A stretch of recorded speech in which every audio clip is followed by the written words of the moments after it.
Hello दोस्तों, welcome back to our channel. तो जैसा कि हमने पिछले एपिसोड में देखा था, युहाओ ठीक तो हो चुका था, लेकिन उसकी पूरी लेफ्ट साइड फ्रीज हो चुकी थी। लेकिन उसके बावजूद भी वो अपनी टैंक सेट की शान के लिए अपनी टीम का हिस्सा बनता है और अपनी पूरी टीम के साथ सन मून रॉयल एम्पायर में भी आ चुका था, जहाँ पे उनकी मुलाकात मिस टेंगिया से भी होती है, जिसे होली चार्ज के लोगों ने अपने कब्जे में कर रखा था। इसलिए वो युहाओ और किसी को भी पहचानने से इनकार कर देती है। इवन मिस्टर बीबी के ऊपर तो उसने अटैक करते हुए उसे वहाँ पे बहुत ही बुरी तरह से घायल भी कर दिया था, जो कि युहाओ की पूरी टीम के लिए काफी ज्यादा शॉकिंग था। जबकि इससे युहाओ और उसकी टीम को यह भी अंदाजा हो गया था कि इस बार के कंपटीशन में Sun Moon Royal Empire Holy Church के साथ साथ बाकी इवल कल्टीवेटर्स को भी एक नया चांस दे रहा है सोल कॉन्टिनेंट फाइटिंग कंपटीशन के अंदर हिस्सा लेने का। इसलिए युहाओ ने ये सारी बात प्रिंसेस जुई को भी जाकर बता दी थी और यहीं से नेक्स्ट एपिसोड की शुरुआत होती है। तो इस एपिसोड की शुरुआत में भी हमें प्रिंसेस जुई के रूम का ही सीन दिखाया जाता है, जहाँ इस वैल्यूएबल इन्फॉर्मेशन के लिए प्रिंसेस जुई युहाओ का शुक्रिया अदा करती है। लेकिन तभी अचानक से ही प्रिंसेस जुई के रूम के डोर के ऊपर नॉक होती है और कोई लड़की वहाँ पे अंदर आने की इजाजत मांगती है, जो सुनकर युहाओ को भी वहाँ पे थोड़ा झटका लगता है, क्योंकि युहाओ को यह आवाज काफी ज्यादा जानी पहचानी लग रही थी। और जैसे युहाओ को उस आवाज के बारे में याद आता है तो उसे वहाँ पे एक बहुत ही बड़ा झटका लगता है और वो इस बारे में प्रिंसेस जुई से सवाल करते हुए पूछता है, क्या टियानो रॉयल एम्पायर की प्रिंसेस भी आपकी दोस्त है? युहाओ की ये बात सुनकर हम देखते हैं कि प्रिंसेस जुई भी वहाँ पे स्माइल करते हुए कहती है, ओ तो तुम बीना को पहले से ही जानते हो। हाँ, वो टियानो रॉयल एम्पायर की प्रिंसेस होने के साथ साथ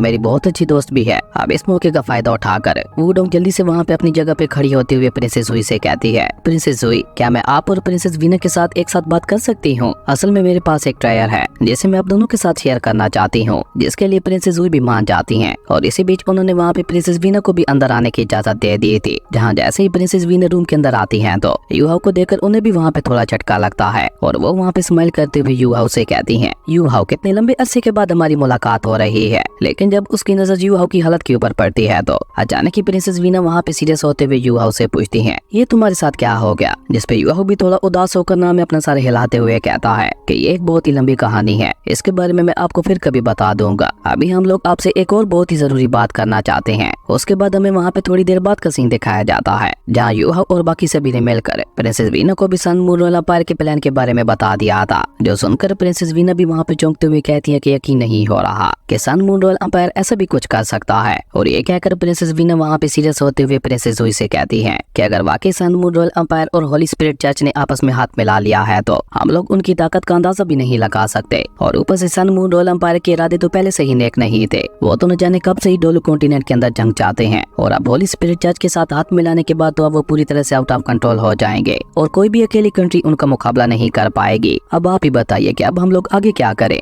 जिसपे प्रिंसेस जुई वहाँ पे उन सभी को आइडिया देते हुए कहती है कि अगर Sun Moon Royal Empire Holy Spirit Church के साथ हाथ मिला रहा है तो उनकी तरह हमें भी आपस में हाथ मिलाना होगा और मैं जितना जल्दी हो सके एम्बरर तक भी ये खबर पहुंचा दूंगी। अगर हमें सब कुछ दोबारा से ठीक करना है तो हम सभी को भी आपस में हाथ मिलाना ही होगा, क्योंकि जहाँ तक मैं सन मून रॉयल एम्पायर को जानती हूँ वो जरूर कुछ बहुत ही बड़ा प्लान कर रहे होंगे। वहीं प्रिंसेस जुई की ये बात सुनकर वुडोंग वहाँ पे स्माइल करते हुए उनसे कहती है, अगर सच कहूँ तो हमारी इस ट्रिप का एक और मकसद भी था। हम आप दोनों प्रिंसेस को आपस में मिलवाना चाहते थे, पर इस बार आपको जानकर थोड़ी हैरानगी होगी कि हम लोग इस कंपटीशन के अंदर शेरक अकेडमी की तरफ से नहीं बल्कि टैंक सेट की तरफ से पार्टिसिपेट करने वाले हैं। और आपके सामने अभी शेरक अकेडमी के डिसेबल्स नहीं बल्कि टैंक सेट के मेंबर्स बैठे हुए हैं। अब वुडोंग की ये बात सुनकर हम देखते हैं कि दोनों ही प्रिंसेस को वहाँ पे एक बहुत बड़ा झटका लगता है, जबकि वुडोंग वहाँ पे अपनी जगह पे खड़ी होकर अपने पास से उस हिडन गॉडली वेपन को बाहर निकालकर उन्हें वहाँ पे दिखाते हुए कहती है कि ये हमारे टैंक सेट का बनाया हुआ एक खास गॉडली वेपन है, जिसकी पावर को खुद युहाओ ने और भी ज्यादा इम्प्रूव कर दिया है। और आपको ये जानकर काफी ज्यादा हैरानगी होगी कि अभी तो ये हिडन सोल गाइडेंस वेपन है जस्ट 4th लेवल का है, लेकिन इसे कस्टमाइज करते हुए 6th लेवल तक भी पहुंचाया जा सकता है। और ऊपर से हमारी इस हिडन गॉडली वेपन की पावर बाकी आम वेपन्स के मुकाबले में 2 गुना ज्यादा होगी। और इस वेपन की सबसे बड़ी खास बात है कि इसे बहुत ही आसानी से दोबारा रिचार्ज किया जा सकता है। एक आम से आम सोल्जर भी बहुत ही आसानी से इस वेपन का इस्तेमाल करते हुए इसे दोबारा से रिचार्ज कर सकता है। वुडोंग की ये सारी बातें सुनकर युहाओ अपनी बात आगे बढ़ाते हुए कहता है कि इस गोल्डन वेपन को टैंक सेट के हिडन मेथड्स के साथ साथ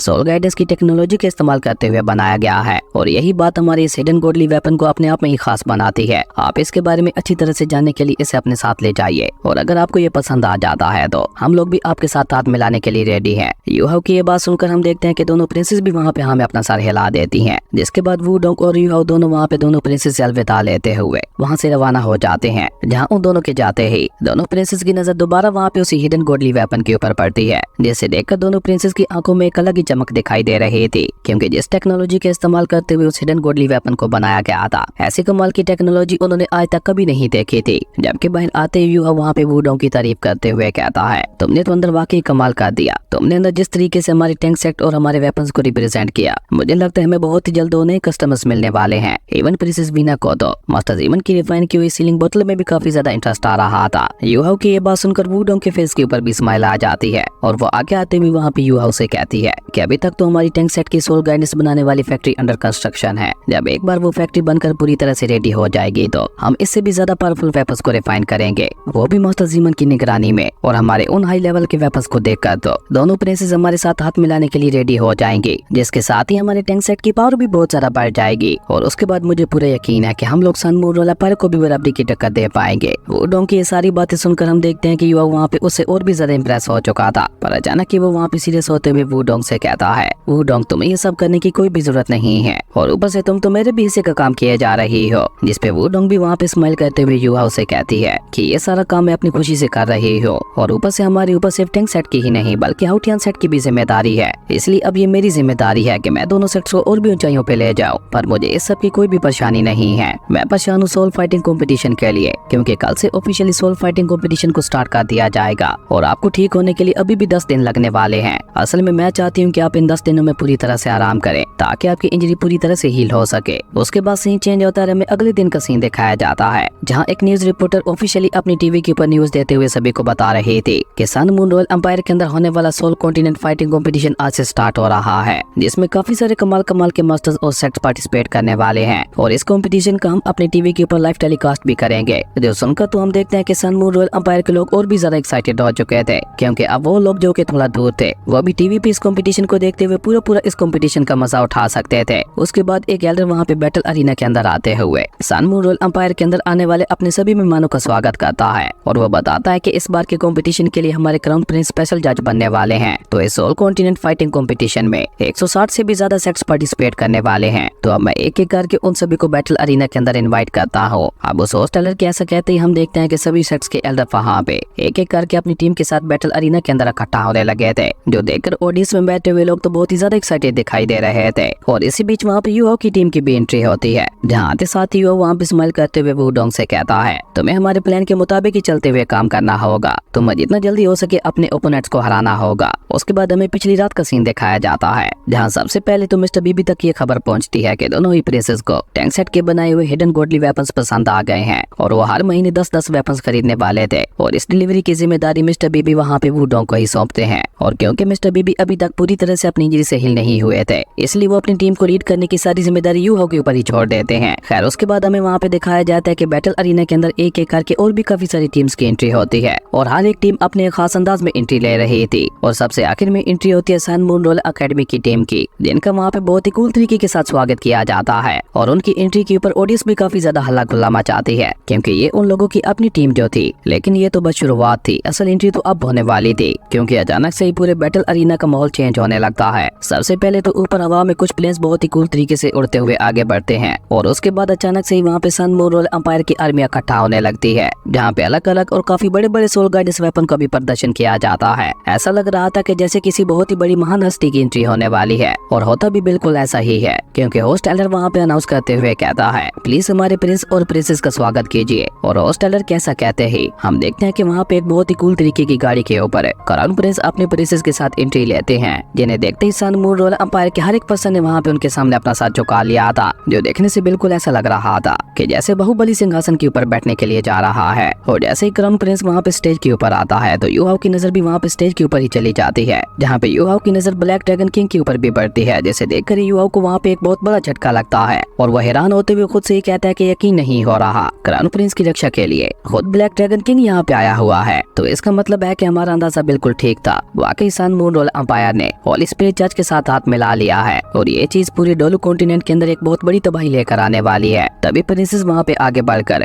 अनाउंस करते हुए कहती हैं कि मैं क्राउन प्रिंस की तरफ से यहाँ पे आने वाले सभी मेहमानों का स्वागत करती हूँ और क्राउन प्रिंस की इच्छा के अनुसार इस सोल कॉन्टिनेंट फाइटिंग कंपटीशन को भी अब ऑफिशियली स्टार्ट किया जाता है। और इस अनाउंसमेंट के साथ ही हम देखते हैं कि वहाँ पे एक बार फिर से ऑडियंस की तरफ से काफी ज्यादा हल्ला गुल्ला मचने लगा था और वहाँ पे फायर वर्क करते हुए तरह तरह के ढोल नगारे भी बजने लगे थे। और इसी बीच वहाँ पे बैटल ग्राउंड के अंदर मौजूद स्टार डोमेन फील्ड को भी एक्टिवेट कर दिया जाता है और उस कमाल के डोमेन को देखकर तो वहाँ पे बैठा हुआ हर एक पर्सन हैरान हो गया था और सभी लोग वहाँ पे अपने मन ही मन में Sun Moon Moon Royal Empire की टेक्नोलॉजी की तारीफ कर रहे थे, क्योंकि वाकई Sun Moon Royal Empire technology के मामले में बहुत ज्यादा आगे बढ़ चुका था। खैर उसके बाद क्राउन प्रिंस वहाँ पे अपने एल्डर्स को भी बैठने के लिए बॉल देता है। उसके बाद उस फाइट का रेफरी बैटल ग्राउंड के अंदर आकर वहाँ पे अनाउंस करते हुए कहता है, सबसे पहला मैच है नॉकआउट राउंड का होने वाला है और सबसे पहला ये मैच है सन मून रोल एकेडमी और ड्रैगन स्लेयर सेट के बीच में खेला जाएगा। ड्रैगन स्लेयर सेट की टीम डुएलिंग अंपायर से बिलोंग करती थी, जो कि शॉट चलाने में बहुत ही ज्यादा माहिर थे, और जैसे ही ड्रैगन स्लेयर सेट की टीम की एंट्री होती है तो ऑडियंस में बैठे हुए लोग उन्हें वहाँ पे बू करने लगे थे। पर जैसे ही वहाँ पे सन मून रोल एकेडमी की टीम की अनाउंसमेंट की जाती है तो ऑडियंस तो जैसे वहाँ पे खुशी से पागल ही हो उठी थी। जबकि ये सब देखकर युवा वहाँ पे थोड़ा चौंकते हुए कहता है, इस बार सन मून रोल अंपायर कुछ अलग करने की सोच रहा है। वो हर बार सबसे पहले सन मून रोल अंपायर को शर्क एकेडमी के खिलाफ उतारा करते थे, पर इस बार ऐसा कुछ भी नहीं है। इस पे जियान मिंग कहती है, पर इस बार का फॉर्मेट बिल्कुल वैसा ही लग रहा है जैसा पिछली बार का था। इस नॉकआउट राउंड में हर टीम का मेंबर अलग अलग एलिमिनेट होगा, और अगर एक टीम का मेंबर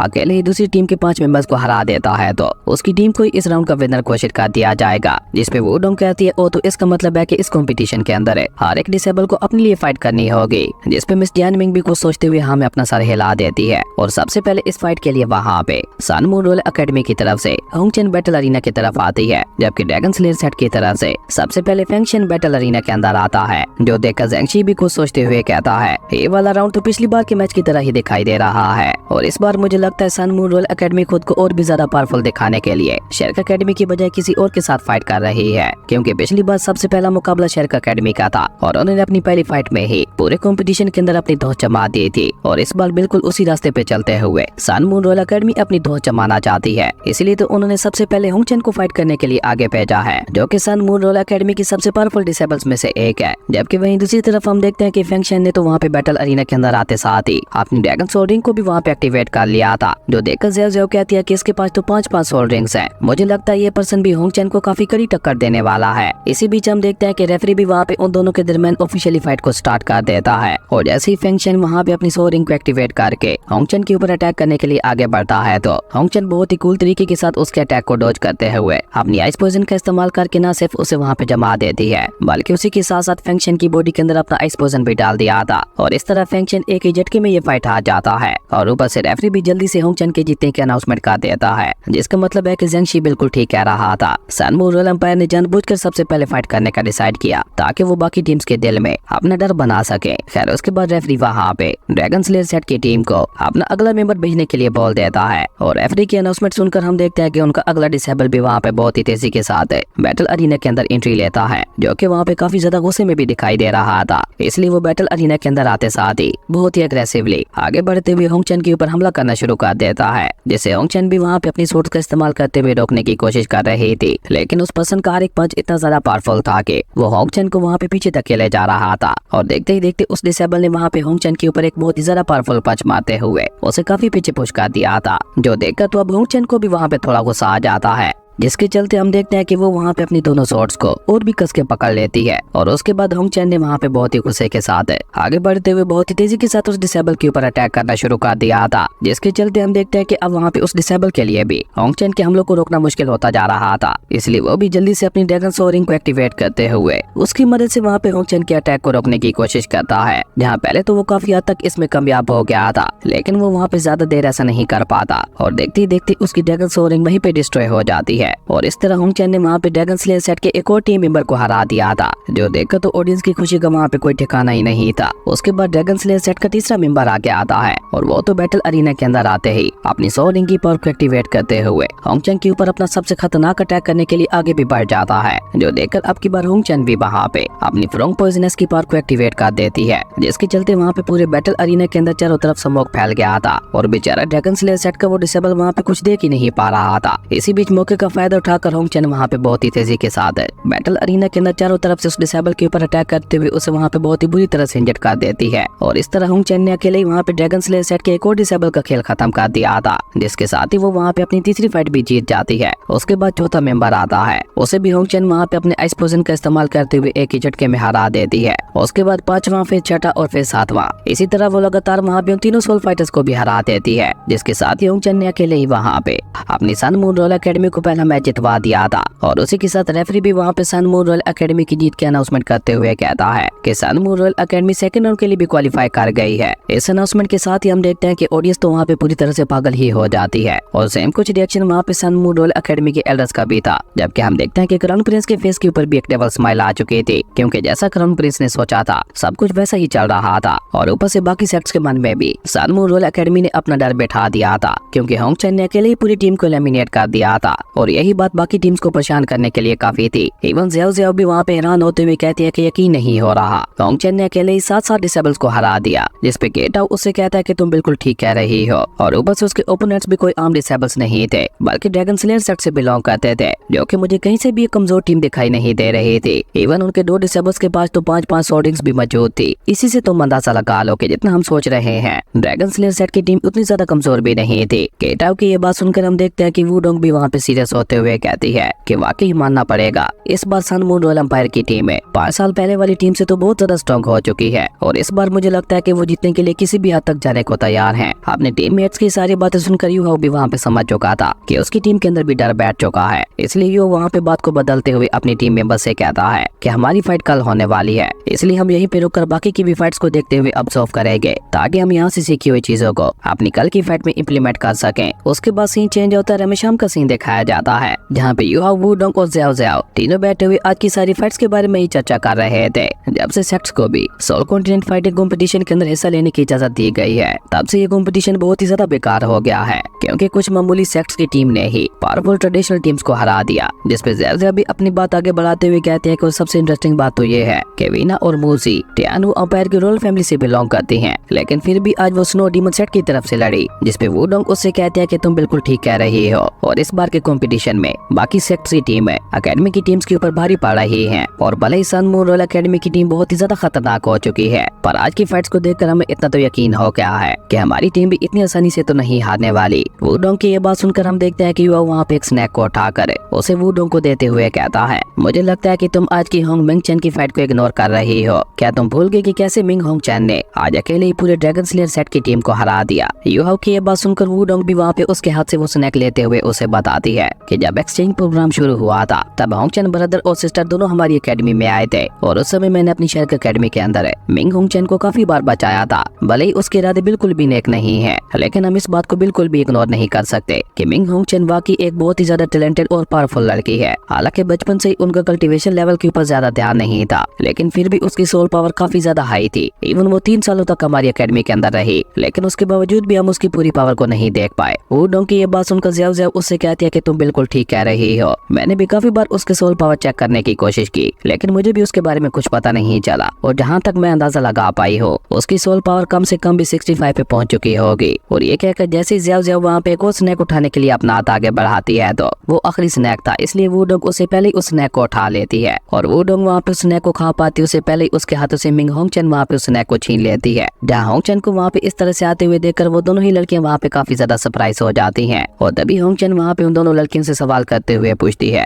कि आखिर तुम्हारी टीम इस बार शेरक एकेडमी की तरफ से पार्टिसिपेट क्यों नहीं कर रही। जिसपे वुडोंग वहाँ पे बुरा समूह बनाते हुए मिंग से कहती है, क्यों, क्या तुम्हें इससे कोई प्रॉब्लम है, और आखिर तुम यहाँ पे क्या करने आई हो। जिसपे मिंग वहाँ पे उसका मजाक उड़ाते हुए कहते हैं कि तुम मुझे बताओ या ना बताओ, लेकिन मैं तुम्हारे टैंक सेट के बारे में सब कुछ पता लगा चुकी हूँ, तो इस बार तुम लोग टैंक सेट की तरफ से लड़ने वाले हो। और ये टैंक सेट वही एंशिएंट सेट है ना, जिसे आज से 4000 साल पहले हमारे सन मून रॉयल एम्पायर ने बहुत ही बुरी तरह से हराया था। मुझे तो लगा था ये टैंक सेट 4000 साल पहले ही पूरी तरह से डिस्ट्रॉय हो गया था, लेकिन तुम लोगों ने इस बेकार से सेट को दोबारा जिंदा कर दिया। अब मिंग की ये बात सुनकर तो हम देखते हैं कि ज़ियाओ ज़ियाओ का गुस्सा वहाँ पे आउट ऑफ कंट्रोल हो जाता है, और वो गुस्से से वहाँ पे चिल्लाते हुए मिंग से कहती है कि अपनी बकवास बंद करो, आखिर तुम जानती ही क्या हो हमारे टैंक सेट के बारे में। वहीं ज़ियाओ ज़ियाओ की बात वुडोंग आगे बढ़ाते हुए कहती है, और इस बार के कंपटीशन में हम लोग तुम्हें अपने टैंक सेट की ट्रू पावर को भी दिखा देंगे। और इससे आगे वुडोंग वहाँ पे कुछ भी कह पाती, युहाओ उसे वहाँ पे चुप रहने के लिए बोल देता है। युहाओ की ये बात सुनकर हम देखते हैं कि मिंग की नजर भी वहाँ पे युहाओ के ऊपर पड़ती है, और युहाओ की ऐसी हालत देखकर खुद मिंग को भी वहाँ पे एक बहुत बड़ा झटका लगता है। और वो वहाँ पे युहाओ से सवाल करते हुए पूछती है कि आखिर तुम्हारी ऐसी हालत किसने कर दी। जिसपे वुडोंग वहाँ पे युहाओ को वहाँ से ले जाते हुए कहती है, तुमने बोला कि आज से 4000 साल पहले तुम्हारे सन मून रॉयल एम्पायर ने हमारे टैंक सेट को हराया था, तो आई पूरे 4000 सालों बाद हमारा टैंक सेट तुम्हारे सन मून रॉयल एम्पायर के अंदर घुस कर ही तुम्हें हराने वाला है। वुडोंग की ये बात सुनकर तो हम देखते हैं कि मिंग के फेस के ऊपर एक तंजिया स्माइल आ जाती है, जो देखकर वुडोंग को वहाँ पे और भी ज्यादा गुस्सा आ जाता है, लेकिन वो वहाँ पे मिंग से और कुछ कह पाती उससे पहले युवाओ उसे वहाँ पे एक बार फिर से शांत करवाते हुए उसे वहाँ पे चलने के लिए बोल देता है। युवाओ की ये बात सुनकर वो डंग भी चुपचाप युवाओ को लेकर वहाँ से जाने लगती है और ज़ेव भी वहाँ पे उनके पीछे जाते हुए मिंग से कहती है कि अगर तुम्हें किसी के साथ बात करने की तमीज नहीं है तो प्लीज अपना ये घटिया समूह बंद ही रखा करो। ज़ेव की ये बात सुनकर हम देखते हैं कि मिंग वहाँ पे काफी ज्यादा उदास हो जाती है और इसी बीच वहाँ पे उसके भाई होंगचन की एंट्री होती है, जो कि आगे आते हुए वहाँ पे अपनी बहन मिंग से कहता है कि आखिर तुम इतनी ज्यादा उदास क्यों दिखाई दे रही हो, हमें जिस फाइट का इंतजार था वो बहुत ही जल्द आने वाली है। इस बार के कंपटीशन के अंदर मैं यू हाओ को हरा कर ये साबित कर दूंगा कि वो मेरे सामने कुछ भी नहीं है। और ये कहते हुए होंगचन के फेस के ऊपर एक डबल स्माइल आ चुकी थी और इसी कमाल के सीन के साथ हमारी अमेजिंग एपिसोड यहीं पे खत्म हो गया था। दोस्तों अगर आपको ये वीडियो अच्छी लगी तो लाइक कर दें और अगर चैनल पे नए आए हो तो सब्सक्राइब करते जाना। तो मिलता है कि न्यू वीडियो में, तब तक के लिए बाय।